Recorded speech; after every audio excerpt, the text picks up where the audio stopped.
Should Chicago police have to track every time they point a gun?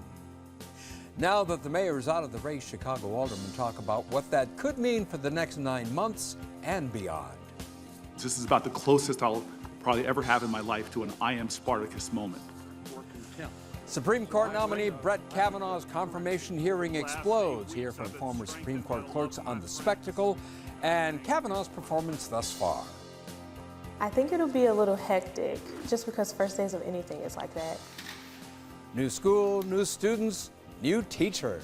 A peek at the first day of school for a first-year teacher.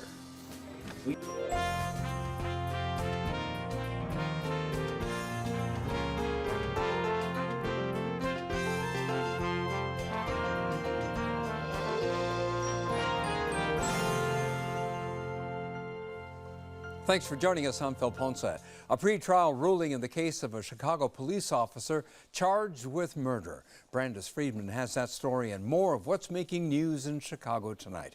Brandis. And Phil, Chicago cop Jason Van Dyke will not spend more time in jail for giving interviews in violation of judge's orders.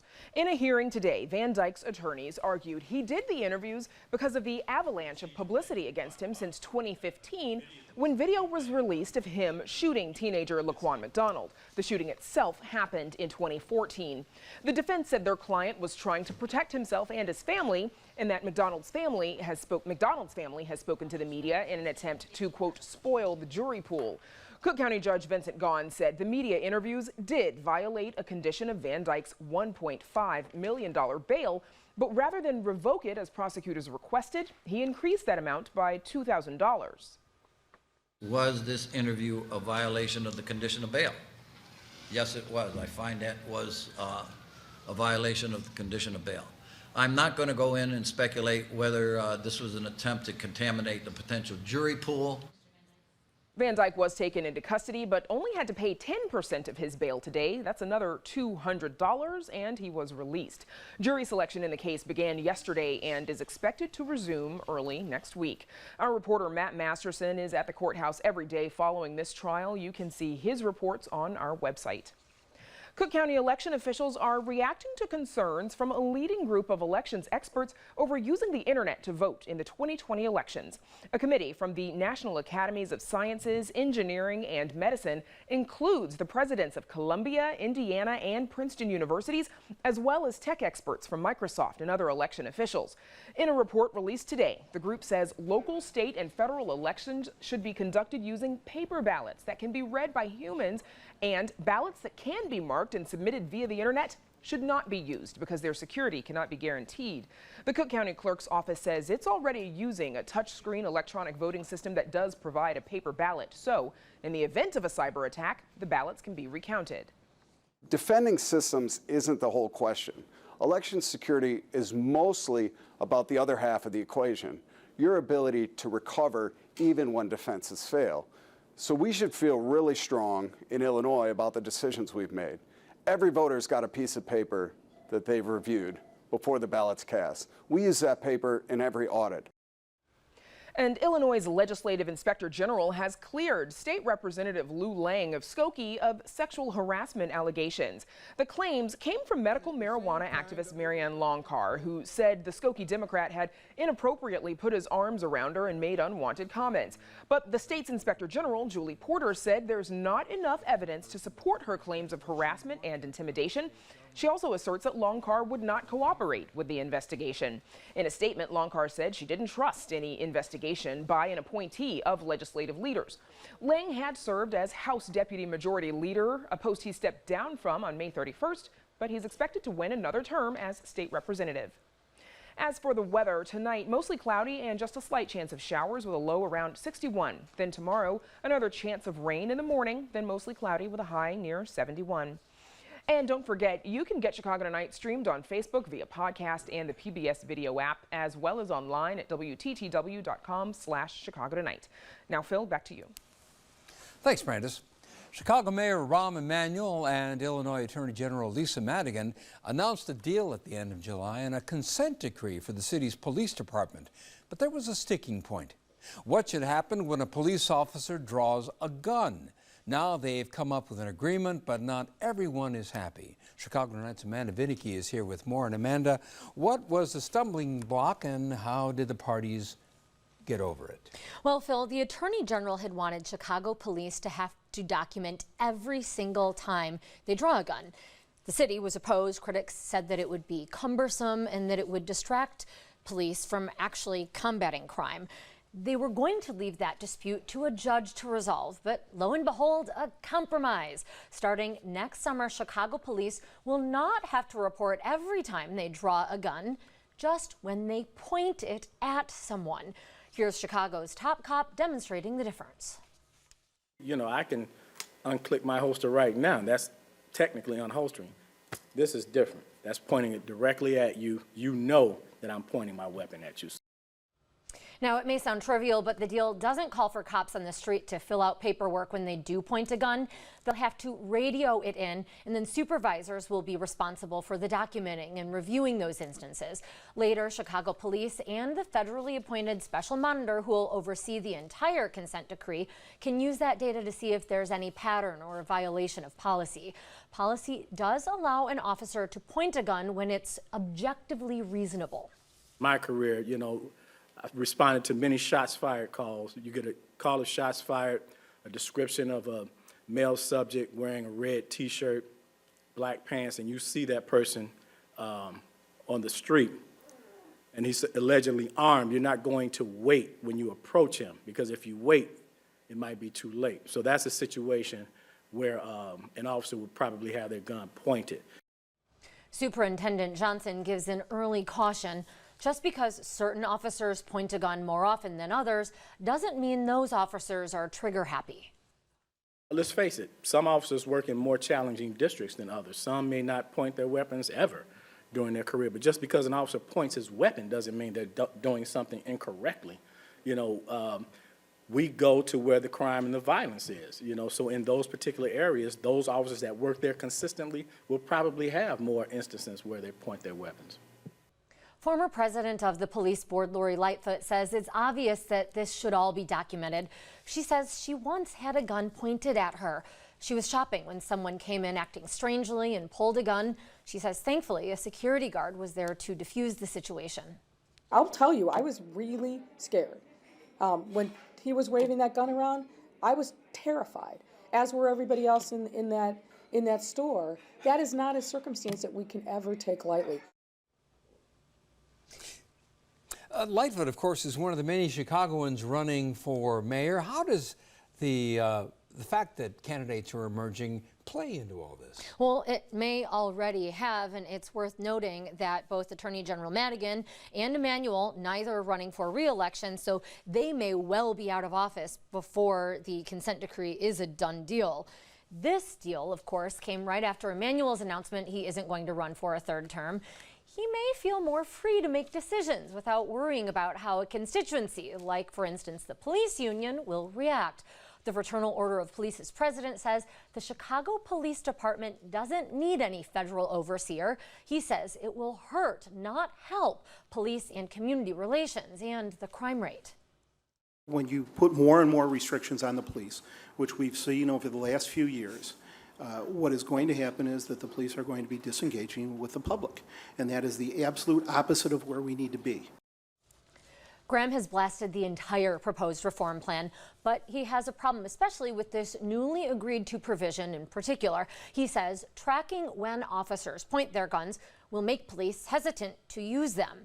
At a City Club of Chicago panel today, he gave the example of an officer who was beaten so severely her brain was injured to the point that she won't be able to work again. Graham says she told the FOP she didn't use her gun because she was scared she would be the next officer accused of shooting someone involuntarily. The police union's last contract has already expired, and the FOP and city haven't reached a new one yet. How or if a new contract will ultimately fit into the consent decree is unclear. One of the big problems is that it tries to circumvent the collective bargaining agreement. And that's a big problem. These officers have rights. And it seems that this consent decree wants to address everybody's rights in the city except the men and women who are going out there putting their lives on the line every single day. Amanda, now that this issue has been settled, is the consent decree a done deal? Well, not yet. While the police union you just heard there says that this isn't needed at all and that it's too far-reaching, critics say that it doesn't go far enough. They're calling for stricter language, for example, on how police should deal with individuals with disabilities, a ban completely on chokeholds, and they want more enforcement and transparency transparency tools, that is. This proposed consent decree is just that, but I will say it is already far-reaching at 230 pages long. Amanda, thank you. And now to Eddie Aruzza with 4 Chicago aldermen and their reactions to Mayor Emanuel's seismic announcement. Eddie. Phil, that announcement is still reverberating at City Hall and beyond, following the mayor's unexpected decision not to run for a 3rd term. It appears that many Chicago aldermen were caught off guard by Tuesday's announcement, which already is reshaping the city's political landscape. The mayor now has just 9 months to go in office, and he says he has an extensive to-do list that he'd like to wrap up before next May. So how much do aldermen believe the suddenly lame duck mayor will be able to accomplish? Well, here tonight to tell us what they think are Alderman Roderick Sawyer of the 6th Ward, who is chairman of the City Council's Black Caucus. And for a reminder, his father, Eugene Sawyer, was mayor of Chicago from December 1987 to April 1989. 45th Ward Alderman John Arena, 2nd Ward Alderman Brian Hopkins, and Alderman Gilbert Villegas of the 36th Ward. He is chairman of the City Council's Latino Caucus. Gentlemen, thank you all very much for being here tonight. All right, and a quick show of hands. How many of you here are either running for mayor or contemplating it or want to announce that you're running for mayor tonight? Show of hands here. Alderman Sawyer? My hand is staying down now. I think it's best served that I stay where I am as alderman of the 6th Ward, if the people of the 6th Ward will have me again. As the son of a former mayor, though, is it in your DNA? Do you feel just some inkling that maybe you should run for mayor?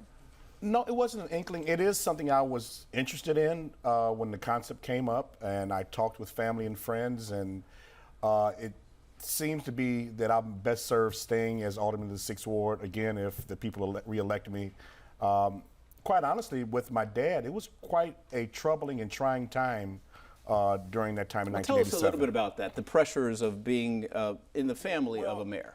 My dad loved the job. He enjoyed the job. He enjoyed getting things done. Obviously, all the noise that was surrounding after the death of Harold Washington was quite frustrating to not just him, but to all of us as a family. We didn't get to see him as we liked. We were a very close-knit family. We kind of hung out together quite regularly, but that kind of separated us for a couple of years. So you know what it's like to be I know how stressful it is. in that position. Yes. John Arena, did you have any indication that the mayor was making this decision or that he was contemplating this decision? No, I mean, nothing in the things he had been doing in terms of creating a campaign structure, raising money, indicated that. The only thing that stood out to me was when Pat O'Connor did an interview last week. He, kind of as an aside at the end of the article, he said, well, the mayor hasn't formally announced his campaign. And I thought, well, to me, that just washed over me and said, well, that's just a formality. So it was maybe a little bit of a indicator of something he might have known prior to this. Fran Spielman in the Sun-Times, of course, wrote an article about this last week saying that the mayor really needed to make a decision at some point soon. First of all, the election season is really upon us now, and then the trial of Jason Van Dyke is starting, which could be a watershed moment for this city. Alderman Hopkins, did you have some indication? I mean, all of you have access to the mayor and are in touch with him on a regular basis. Did you have some idea? I did, actually. I got a phone call from him on a Sunday, and I was on vacation with my family. Well, it was unusual that the mayor would call me on a Sunday, and during that conversation, we just basically made small talk. That was also very unusual, and I know he did this to a couple other aldermen as well. To you as well, so Sawyer? that was a strong indication that he was offering an opportunity to me to ask him about the rumor that I did hear. And in that conversation, I actually chose not to bring it up. I understood the subtext of the call, but I talked about some ordinances that I'm working on in my ward that I need his help on in the next 9 months that he's still going to be mayor. So you had this indication. I had a feeling it was coming. What Sunday was this? How long ago? This Sunday. This past Sunday, right before he made the announcement. Yeah. So Alderman Villegas, give me your reaction, but then also tell me a little bit of how this mayor has connected or not connected with the Latino community. Yeah, well, I received the call too. I missed the call and I didn't recognize the number because he has like 3 phones, so I didn't recognize the number. So it sounds like he was calling all the aldermen this past week. Did you get a call, Alderman Arena? No, I did not. Okay. Yeah, so I would just say that as it relates to being in touch with the Latino community, we've been, the Latino caucus has been constantly advocating for additional, and we're using the mantra of parity, making sure that the workforce and the contracts are reflective of the population of the city of Chicago. So we've constantly been challenging the administration to make sure that there's some parity there. So there are a number of issues still unresolved between this mayor and some communities. First of all, did any of you think that he would not be reelected if he ran? Did you think that he would be reelected? I mean, it might have been a tough race, but do you think based on the polling that I saw over the last couple of weeks, it looked like he had a good chance of winning. So I thought he had a good chance of getting reelected. The mayor, however, for as busy as he is and has as much as he does to promote things that he's believes he's accomplishing, still is leaving a city that is very much divided. Do you see that, Alderman Sawyer, and how do you experience it in your community? Well, we still are experiencing some inequities as it relates to economic development, the low clearance rate on crime. So there's still a lot of work to be done. We have an upcoming budget that we have to deal with. We have pension obligations in a few years that are going to be quite troubling. So there's still a lot of work to be done in the city of Chicago. But Alderman Arena, how would you judge the mayor's time in office? I mean, mixed. I mean, obviously, him and I, battled on some things. There were things that I thought he did very well in terms of efficiencies in government, kind of revising our code, coming up with some innovative economic development ideas. But I really felt, and one of the things that I most challenged him on was the amount of bonding issues we were putting out there. That constantly worried me. And of course, he's proposed even more. And he's proposed even more, and also continually concentrating on the neighborhoods that are doing well and asking more from them, but not finding ways to invest in neighborhoods that are struggling and create opportunities in the neighborhoods where we see the most violence and the lack of opportunity. Not pulling away educational resources from those neighborhoods, trying to say, well, over-policing is the solution to the crime problem. It's not. We have to increase employment there. We have to increase opportunities for those neighborhoods. And I felt like there were little dribs and drabs that would come out in those neighborhoods, but he was constantly touting 50 cranes downtown. That's great, but unless we find a way to, with the next mayor and the next city council, if I'm lucky enough to be part of it, is to look at the whole city. Alderman Hopkins, it probably, what Alderman Arena is talking about would apply to your ward, because you represent part of the Gold Coast, part of Lincoln Park, and the now Lincoln Yards development there. So is there an inequity here? Your ward is getting a lot of benefits and development, and there are still many wards that have virtually none of that. Well, there is, and actually that highlights, I think, one of the problems that this mayor will face during the next 9 months is trying to get the credit that is due to him for some of the progress that he has made on this issue. For example, in my ward and Alderman Riley's ward, and to a certain extent Alderman Burnett's ward, we have the Neighborhood Opportunity Fund, where developers who are putting up those 50 cranes that you just mentioned have to pay into this fund. We're up to nearly $100 million now in money that's being transferred directly from the area that I represent to the south and west side to create jobs, to provide economic opportunities, to do all sorts of things that the neighborhoods have been crying out to do. And this mayor has done that, and nobody's really patting him on the back for that. So I think he's going to spend some time during these next 9 months in the final days of his term trying to highlight some of the accomplishments that he has had. Alderman Villegas, he certainly has been vocal about being a sanctuary city, especially for Latinos and undocumented Latinos. Has it gone beyond that you've seen in terms of his commitment to the community? Well, that's the one thing. As part of the Latino caucus, obviously we're sensitive and supportive of issues related to sanctuary city and immigration, but as the caucus chair, I've changed the focus to economic development, jobs, and contracts. And so that's been two issues, jobs and contracts, that I can rally all the members of the Latino caucus around. So that's what we've been focusing. That's what I've been focusing on. Has the mayor fallen short on that in terms of including the Latino community? Well, as it relates to the employment, there's always he can do better. There's been some movement, but for us it's not as quickly as we would like to see. I think that with the new administration, that's something that we're going to definitely be looking to see what those candidates are proposing, diversity within the cabinet, the commissioners, et cetera. What is their plan to make sure that there's parity within these city jobs? Well, on the program last night, the mayor said, and I'm quoting more or less, that the next mayor, first of all, has not yet entered the race, and that person cannot be a so-called one-trick pony, focusing only on one issue or one aspect of the job. So who does that leave, Alderman Sawyer, in your mind, as possible candidates? There are a great handful of candidates out there still coming. Is there one that you would like to see enter the race or one in it right now that you would support? I believe there are some that have not made announcements yet that I'd be interested in seeing. I don't have any names to mention. Do you want to give any names? No, I don't. What about you, Alderman Arena? You know, I've been asked about will I endorse the mayor, whether it was this mayor or another, and I feel like my role is to be a check and balance on any administration, whether it was a progressive leader or not. But what's going to be needed, I suppose, with the next mayor, who will be inheriting a number of challenges that probably won't be resolved over the next 9 months? Well, I think what the Emanuel administration of the last 8 years has shown us is that kind of going over the same ground that led us into some of the problems that we have isn't the way to go.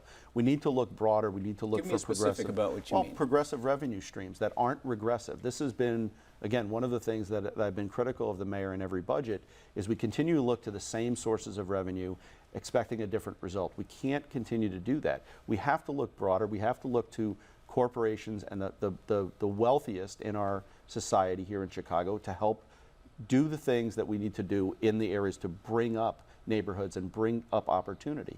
And that's, I think, an important factor for the next mayor to deal with. Alderman Hopkins, do you think that Mayor Emanuel is doing something like his predecessor did in making the books look good, but really leaving something of a fiscal challenge and crisis for the successor? Well, the answer is yes to both, actually. He's made some real progress. Back in 2012, we had a structural deficit in excess of $600 million.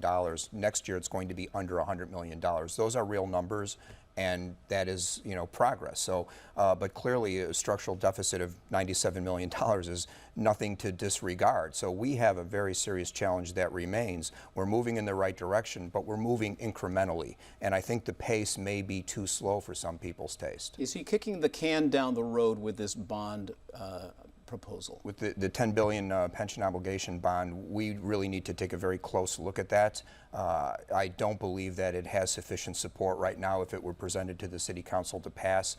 We haven't seen all the details yet, but that will be a healthy debate that we have during the upcoming budget session. So one of the analysts that have been looking at this since the mayor's announcement says that he did a lot of things. He may not have done everything that he wanted to do, but he is still leaving a divided city, that he was not able to unite this city. He insists that the Jason Van Dyke trial, that, as I mentioned, could be a watershed moment for this city, did not have anything to do with it, that he wanted to spend time with his wife now that they're empty nesters. What do you believe, Alderman Villegas, in terms of, first of all, the upcoming Van Dyke trial and unifying the city? Well, I mean, when you're the chief executive officer, I mean, you take a look and you're taking a look at, different segments of the population and trying to work with all these segments of populations to try to make sure that there's some parity there. Is it divided?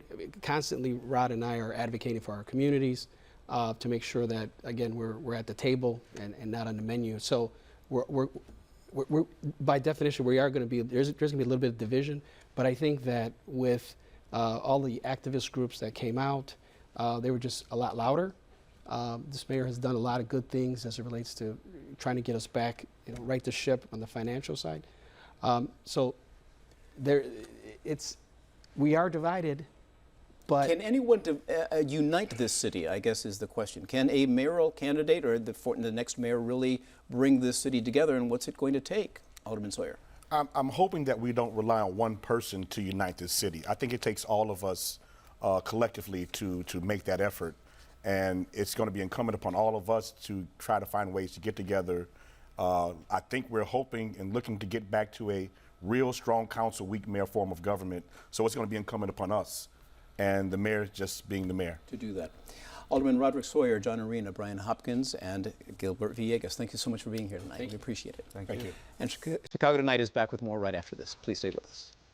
Chicago Tonight is made possible in part through the generous support of the Julius Franco Foundation.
Still to come on Chicago Tonight, the first day of school can make anyone nervous, especially if it's your first official day as a teacher.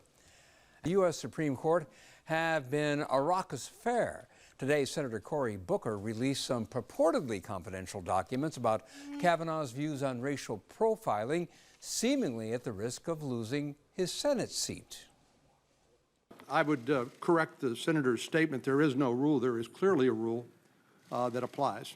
Then apply the Mr. rule Chairman. and bring the charges. Sir, I'm saying right now that I'm releasing committee confidential documents. Mr. Chairman. I am releasing that document. Booker's Democratic colleagues, including Senator Dick Durbin from Illinois, backed him up and also released other documents. But Republican staffers later said those documents had actually been cleared to be released last night. So far, Brett Kavanaugh has been asked questions about the president's fitness, abortion rights, affirmative action, and more. Kavanaugh used a baseball analogy to explain his thoughts on the role of a judge. A good judge must be an umpire, a neutral and impartial arbiter who favors no litigant or policy. As Justice Kennedy explained in Texas versus Johnson, one of his greatest opinions, judges do not make decisions to reach a preferred result. Judges make decisions because the law and the Constitution, as we see them, compel the results. Here to talk about the hearings and Judge Kavanaugh are David Franklin, who clerked for Justice Ruth Bader Ginsburg in 1999 and 2000. He teaches constitutional law at DePaul University College of Law, but is currently serving as the Illinois Solicitor General. Carolyn Shapiro, an associate professor of constitutional law and the founder and co-director of the Chicago-Kent College of Law's Institute on the Supreme Court of the United States. She clerked for Justice Stephen Breyer in 1996 and 1997. Michael Scodro, a partner at the law firm of Mayer Brown, he clerked for former Justice Sandra Day O'Connor in 1998 and 1999. Since then, he has argued a number of cases before the U.S. Supreme Court. And Ashley Keller, who clerked for Justice Anthony Kennedy from 2008 to 2009. He is a partner in the firm Keller Lentner, which at the moment has a direct connection to the Supreme Court nominee. And welcome all to Chicago Tonight. Welcome back to Chicago Tonight. Ashley Keller, first of all, your partner is sitting in the hearing room with Brett Kavanaugh. He's been helping to prepare him for these hearings. How does one prepare a nominee for these kinds of intense hearings? Yeah, that's right. So my partner Travis clerked for Judge Kavanaugh before he clerked for Justice Kennedy, and he has graciously volunteered his time to help the judge and hopefully eventual justice through the process. The preparation is quite intense, as you can imagine. They do what's called murder boarding, where people play the role of senators who are potentially going to be asking the sorts of questions that you've been seeing throughout the actual confirmation process, and they do that over and over again so that the nominee is well prepared to address the senator's business. And have you heard from your partner on how he thinks it's going? I have not, but I'm sure he is following the hearings closely and will give me a full report once they're concluded. David Franklin, how is he doing from your perspective? I think he's doing all right. He's getting scuffed up here or there by hostile questions, but it doesn't really matter because he's going to be confirmed. This is the brass ring for Republicans in the Senate. Gorsuch, Kavanaugh, and tax cuts. If they get those, they're willing to look the other way on President Trump's appalling assault on the rule of law. And you know they're gonna vote him in, and he's going to be sitting in the chair at the court on the first Monday in October. You can bank on it. Carolyn Shapiro, do you agree that this is kind of show confirmation hearings if it's already a done deal? Well, there are different ways of answering that question. One is to ask how done is the done deal. I would agree with David that it's overwhelmingly likely he'll be confirmed, but I don't think it's quite 100%. So why do you say that? Well, there's a lot of things that have sort of started to come out that if there was any question in the minds of any Republican senators could tip the balance. Senator Flake seemed kind of frustrated, for example, with some of the things he had to say about presidential immunity and holding a president to account. So, you know, I think it's highly unlikely, but I don't think it's impossible that a couple of Republicans could change their minds or not vote for him, which would be, or actually there probably wouldn't be a vote, which would be incredibly devastating, I think, to the Trump administration's sense of their accomplishments and also to Mitch McConnell. But then there's another question is what is the purpose of the hearing, right? Is the purpose of the hearing only so that we can decide whether or not this particular nominee should become a Supreme Court justice? That's obviously a big piece of the hearing. But part of the hearing is also to talk about these really important constitutional and legal issues in a very public way, in a relatively sophisticated way that doesn't normally break through the politics of the day. Let's stick with the first point you made, Michael Scodro. Your reaction to the possibility that there could be there might not be a vote, depending on whether senators like Senator Flake of Arizona and so forth have serious concerns about some of Brett Kavanaugh's answers. Well, I certainly agree that if there were concerns, if this nomination was not going to proceed, the way they would do it is not to have a vote as opposed to have a no vote. I do think, I agree with Carolyn, I think that likelihood is extraordinarily remote. You even heard some members of the Democratic caucus today saying that in the course of their questioning, essentially with frustration, recognizing that at the end of the day, this is all but a foregone conclusion. So I would agree, I think that's a very unlikely. Though I do think, and I would add to what Carolyn said, there have been a number of fairly in-depth discussions of a number of legal issues. We had a long discussion of textualism today, of originalism today, in the course of some of the questions. Different philosophies regarding the interpretation of the Constitution. Exactly right. Exactly right. And so, to Carolyn's point, I mean, there has been a fairly deep discourse on a number of issues, but at the end of the day, I think it's extraordinarily remote to think that he won't be confirmed. Can I just add one thing? Sure. One thing that he did yesterday that was, I think, extremely important and very good, which was he said, and he did it again today, that Brown versus Board of Education is the greatest moment in Supreme Court history, absolutely correctly decided. Now, it's unfortunate that we have to say that his doing that was a good thing, but Justice Gorsuch only very circuitously found his way around to saying, yes, he thought maybe Brown was rightly decided. And there have even been at least one lower court nominee who has simply refused to say whether she thought Brown was rightly decided. And we should be able to agree on certain bedrock principles. That Jim Crow segregation was wrong should be one of them. Ashley Keller, to what extent is it important for a nominee to say that certain landmark cases are landmark cases because of their enduring value? For example, one of the things that he's been pretty circumspect about whether, in fact, my understanding is he did not answer whether or not he thought Roe v. Wade was a good decision.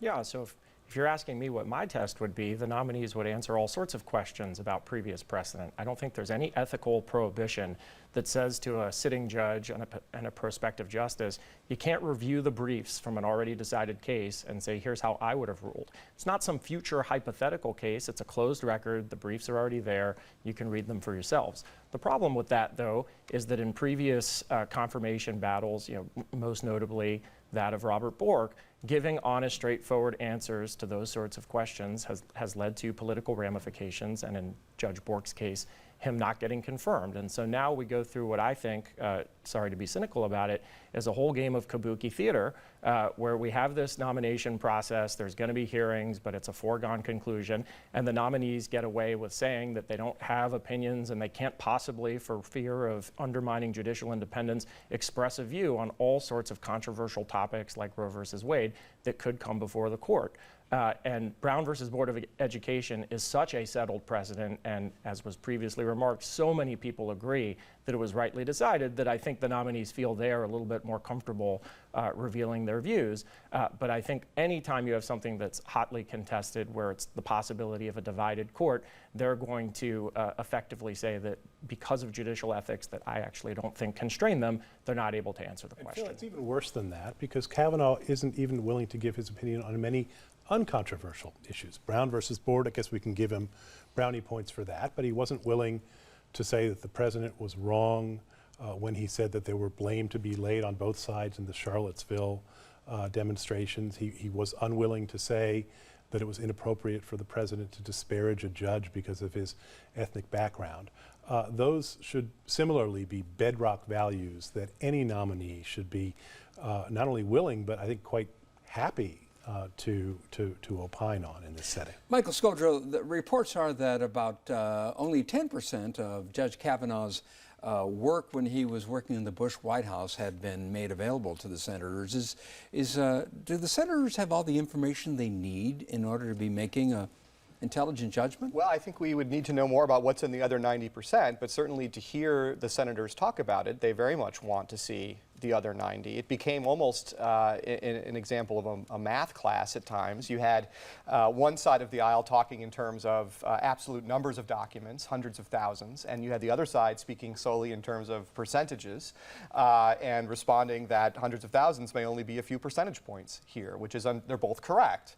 But I think there are a number of senators who have made the point that they very much want to see the remaining documents before they feel equipped to vote. And there really is no justification for not making the documents available. It would take longer for the National Archives to do their job. It would take until October, which is what the National Archives has said.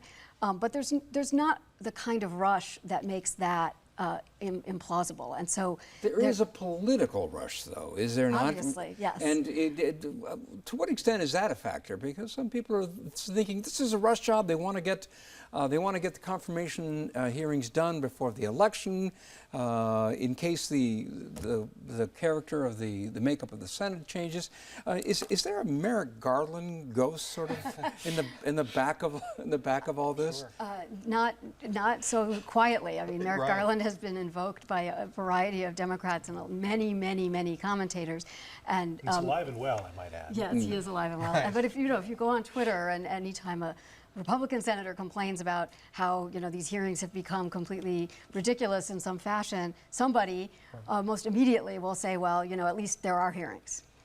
How would you assess the quality of the questions, Ashley Keller? The nominee is just one half of the show. The other half is the questions put to him by senators. I don't think that the Senate has acquitted itself particularly well. I think a lot of the questions have been gotcha questions. A lot of the time the senators know that the nominee is not going to provide an answer.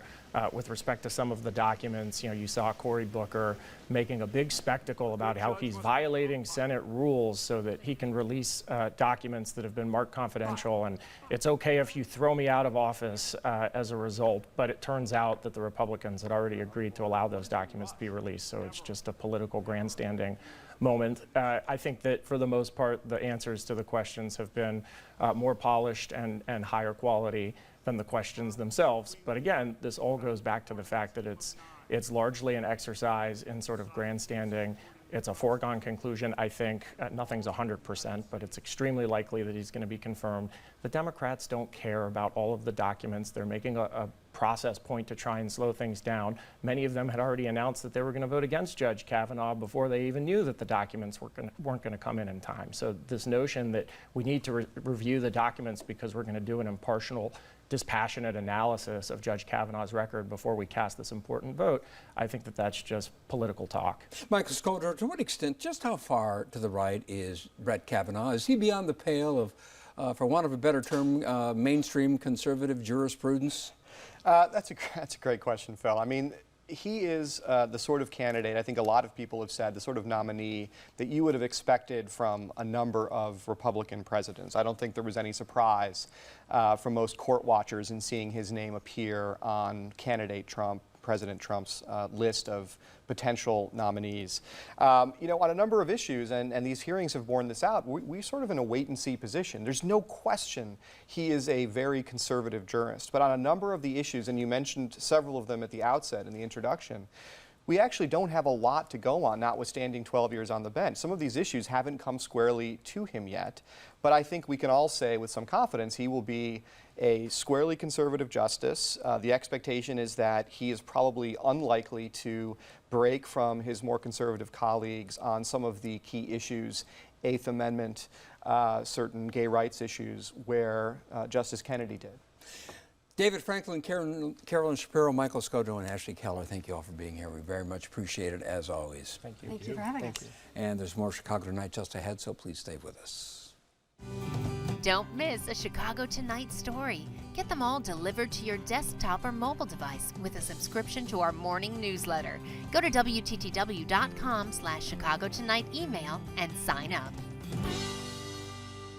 Hundreds of thousands of Chicago public school students return to the classroom this week, and that first day can rattle the nerves of students for a lot of reasons. But the first day for a brand new teacher can also be filled with nerves and anxiety and a special kind of excitement. Brandis Friedman visited with one of CPS's first-year teachers before and after her very first day. Just days before her first official day as a teacher, I'm nervous, I'm excited, I'm all the adjectives.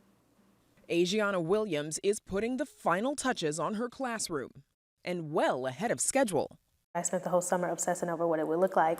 I just kind of came in here and I had a few friends come and we divided and conquered. The biggest thing is always the desk. You never know how to put them.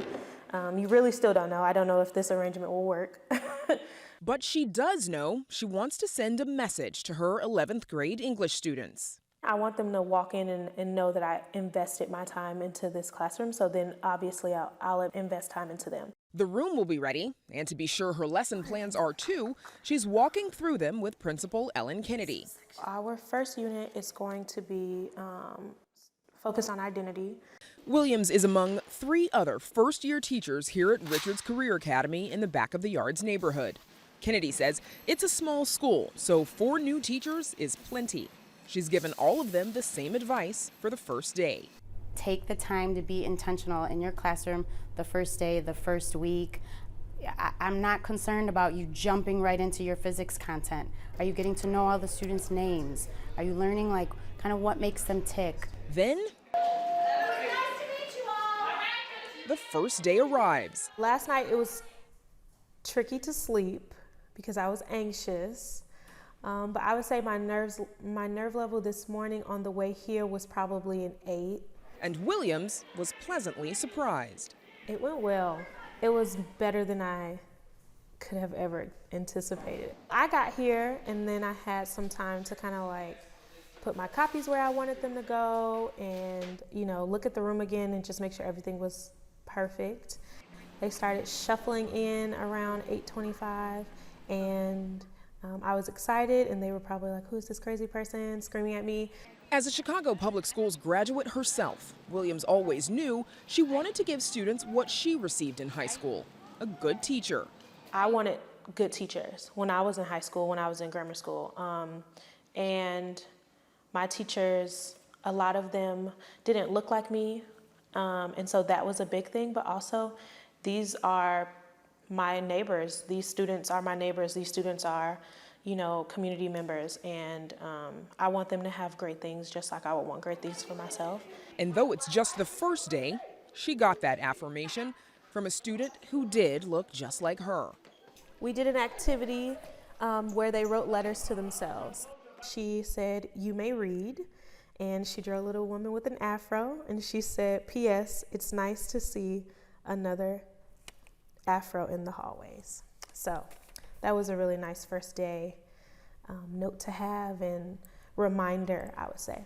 I think this makes it more worthwhile and makes it so much more exciting to know that you're impacting someone just for being who you are and just for, being visible and present in the moment. And that makes me so happy. For Chicago Tonight, I'm Brandis Friedman. In addition to being a CPS grad, Asiana Williams graduated from Illinois State University's Chicago Teacher Education Pipeline Program, designed to train and prepare teachers to teach in Chicago public schools. Now to Eddie Aruza and the young filmmaker behind a powerful new documentary. Back to you, Eddie. A group of friends growing up in Rockford, Illinois, loved to skateboard. Nothing unusual about that. But in a new documentary made by one of those young men, the skateboarding culture they love is mostly a front, an escape from lives of abuse and neglect. The film is called Minding the Gap, and it's receiving universal praise from film festival audiences and reviewers alike. And here's a short clip. The director of Minding the Gap, Bing Liu. Bing, welcome. Nice to have you here. And congratulations on this really incredible film that's getting so much attention and so much buzz that there might even be some big awards ahead in your future with this. It really is a remarkable film. And you started kind of unintentionally filming this before you had the idea that it was going to become a documentary. Isn't that right?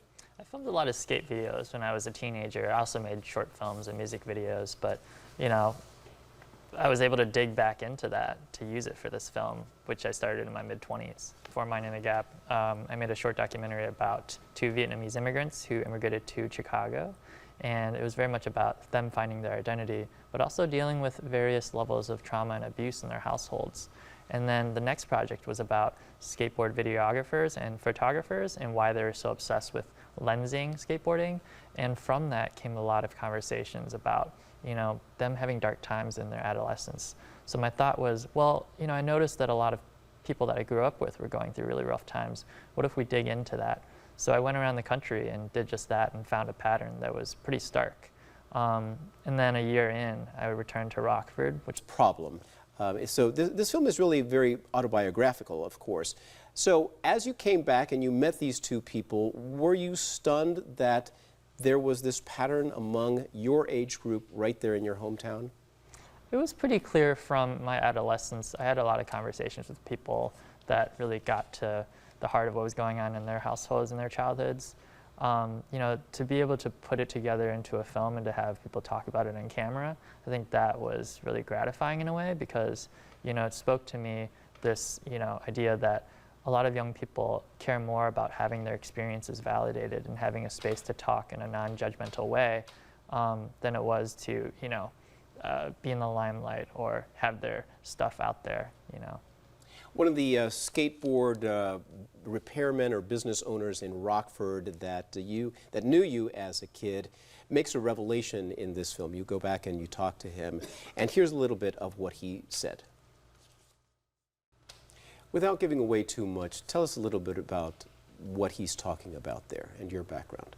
Well, he's talking about a lot of experiences that I never shared with him when I went to the skate shop to hang out at to feel like I was in a safe space. And he's talking about, how there's this sort of invisible boundary between him really being able to even ask me what was going on at home, even if he suspected something. And so he's speaking to, the difficulties of even adults, dealing with the situation when it has to do with young people. One of the other young men that you feature in this film is named Kier, and he seems like a remarkably happy young man, at least to an outsider, to an observer, but he's going through a lot of struggles as well. Let's hear just a little bit about what Kier had to say. A lot of Steadicam operators, and so I adopted that technique of Steadicam into skateboarding. I think one of the things that you've pointed out in this film is that both you and Kier are culturally different from the greater population in Rockford, or actually maybe across the nation. And the third young man that you focus on is Zach. Okay, so finally in the film, you're talking about abuse, you're talking about neglect, you're talking about domestic violence in this, and you finally confront your mother about your stepfather, who was her second husband. She has since remarried again. Tell us about that confrontation. What sort of catharsis that was for you? It wasn't a catharsis until, I think it's an ongoing catharsis, right? A lot happened to me as a kid. I can't remember what happened. So part of me going to document that interview was just having this objective time capsule to dig into later, because I knew I was going to walk away from the interview forgetting it all, because I can't help it, because that's the defense mechanism that I had learned as a child that helped me so much. And so in the editing process, you know, working with my co-editor, Josh Altman, you know, I was really able to see that, yes, I blamed her. That inner child part of myself really blamed her. And at the same time, I can't blame her, because she is trying her hardest to just love me, and she always has tried that. Bing Liu, congratulations again on this amazing documentary, and we wish you all the best. Thanks for having me. Minding the Gap is currently playing at the Gene Siskel Film Center in Chicago, and we have more Chicago Tonight still ahead, so don't go away. Chicago Tonight is made possible in part by Allstate. Allstate is investing in Chicago's youth. We believe good starts young. That's why we're helping our youth develop the skills they need to achieve success in life. Allstate is proud to empower the next generation of leaders. And that is our show for this Thursday night. Stay connected by signing up for our daily e-alert, and please join us tomorrow night at 7 for the Week in Review.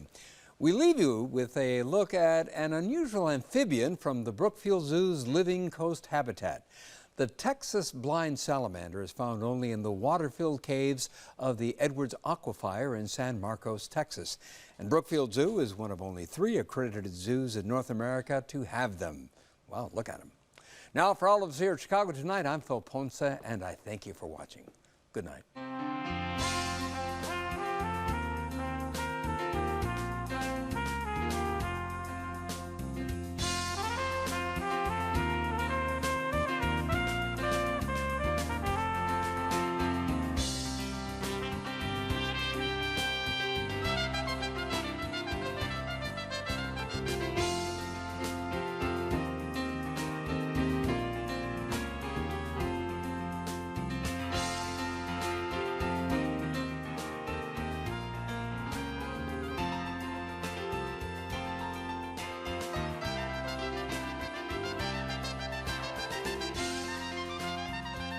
Closed captioning for this program is made possible by Robert A. Clifford and Clifford Law Offices, pleased to give back to the community through numerous charitable initiatives.